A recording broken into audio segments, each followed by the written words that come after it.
Cette crise marquera sans doute pour l'histoire le commencement véritable du XXIe siècle. Le moment où tout le monde aura compris qu'il était temps de changer.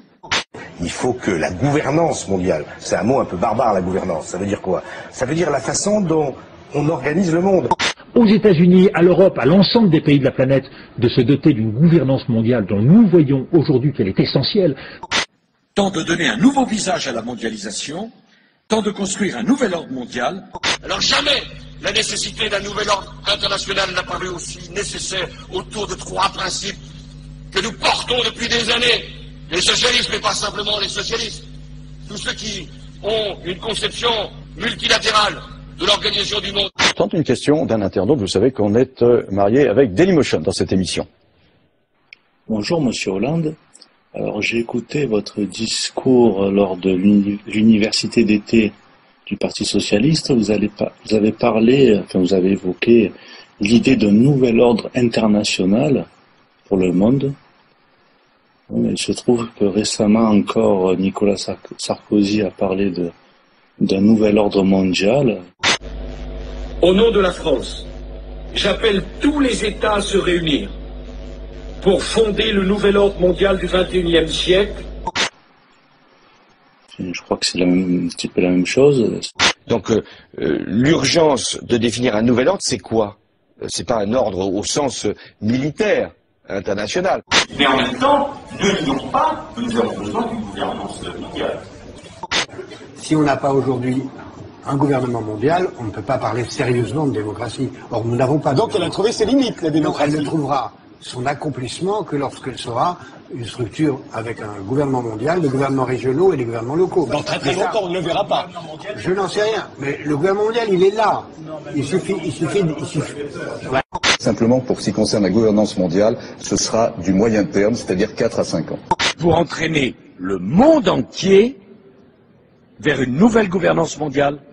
De mal avec cette planète où il y a presque 6 milliards d'habitants, encore un petit peu moins, d'imaginer qu'il y a un référendum mondial. Alors, beaucoup de gens pensent qu'une gouvernance mondiale, c'est toujours une sorte de conspiration de la finance cachée. Comme évidemment, il faut que s'il y a une gouvernance mondiale, elle soit vraiment démocratique. Et sinon, elle va exister de façon imposée, parce qu'elle existera, bien sûr. Il y en aura une, mais elle pourra être imposée. On ira ensemble vers ce nouvel ordre mondial. Et personne, je dis bien, personne ne pourra s'y opposer. Des sourires et des poignées de main qui en disent long. Hier soir à Londres, les dirigeants du G20 estiment avoir trouvé un accord historique. Un nouvel ordre mondial émerge et avec lui, nous entrons dans une nouvelle ère de coopération internationale. 1700 milliards d'euros libérés en 3 heures et demie le 12 octobre à l'Élysée pour sauver les banques, alors qu'avec 31 milliards de dollars sur 5 ans, on pourrait éradiquer la faim. La liberté de la presse se dégrade en France. C'est la 8e fois que Reporters sans frontières publie son classement. L'année dernière, la France, elle était 35e, ce qui n'était pas fameux. Et bien là, elle est 43e. Elle perd encore des places. Elle se retrouve entre le Suriname et le Cap-Vert.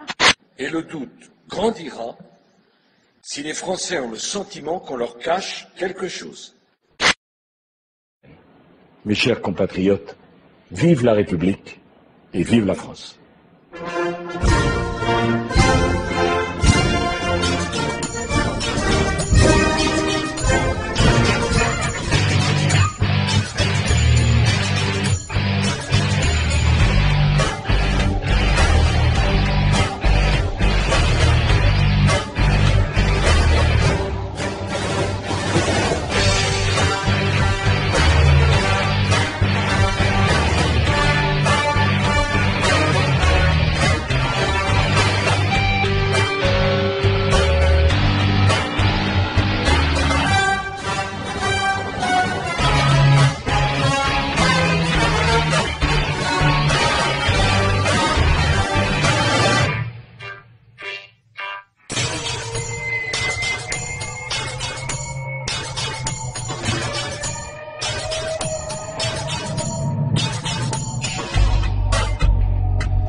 sourires et des poignées de main qui en disent long.